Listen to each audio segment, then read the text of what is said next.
আসসালামু আলাইকুম প্রিয় football fans. So next stop কি ফিনালিসিমা, তাই তো?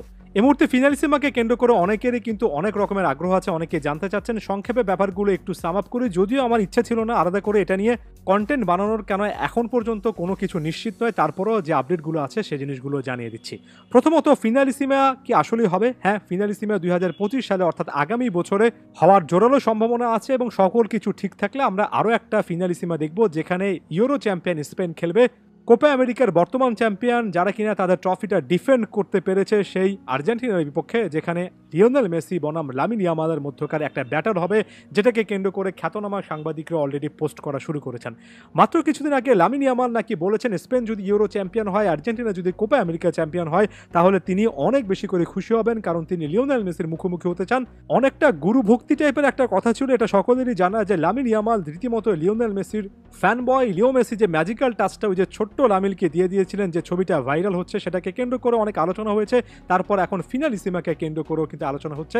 যেমন গ্যাস্টন এদুলের টুইটটাও দেখতে পারেন, যেখানে তিনি একেবারে ক্লিয়ার কাট ভাবে স্পানা বনাম আর্জেন্টিনা অর্থাৎ স্পেন বনাম আর্জেন্টিনার ফিনালিসিমার কথা বলেছেন। অর্থাৎ এই টুর্নামেন্টটা কিন্তু সেট। এই টুর্নামেন্টটার মাধ্যমে লিও মেসি এবং লামিন ইয়ামাল একটা যুগের শেষ, নতুন যুগের শুরু, এমন টাইপের একটা মিলন মেলা আমরা দেখতে পারবো। তবে এখন পর্যন্ত টিল ডেট, আমি যখন ভয়েসটা রেকর্ড করছি, এটা নিশ্চিত নয় যে ফিনালিসিমা আসলে কবে হবে। অনেকেই বলছেন যে 2025 সালে জুনের 1 তারিখে হয়তোবা গতবারের মতো অর্থাৎ 2022 সালের মতো এই ম্যাচটা আয়োজিত হবে, এবং এখানে আসলে আরও অনেক কাজ করার সুযোগ আছে। কারণ ফিনালিসিমায় এমন একটা ট্রফি, এমন একটা ম্যাচ যেখানে কনমেবল এবং ওয়েফাকে একই সঙ্গে কাজ করতে হয়, ভেন্যু ফিক্স করতে হয় এবং পুরো অ্যারেঞ্জমেন্টটা করতে হয়, এবং ফুটবল সূচি, ক্লাব ফুটবল, জাতীয় দলের অন্যান্য ব্যস্ততার মাঝে এমন একটা ফিক্সচার করতে হয় যে ফিক্সচারটা আসলে অন্য কোনো কিছুকে কোনো লেভেলে বাধা দেবে না, এবং এজন্য জুন জুলাই মাসটাকে একেবারে পারফেক্ট টাইম বলা হয়, স্পেশালি জুন। তাই 2025 সালের জুনের কথা বলা হচ্ছে।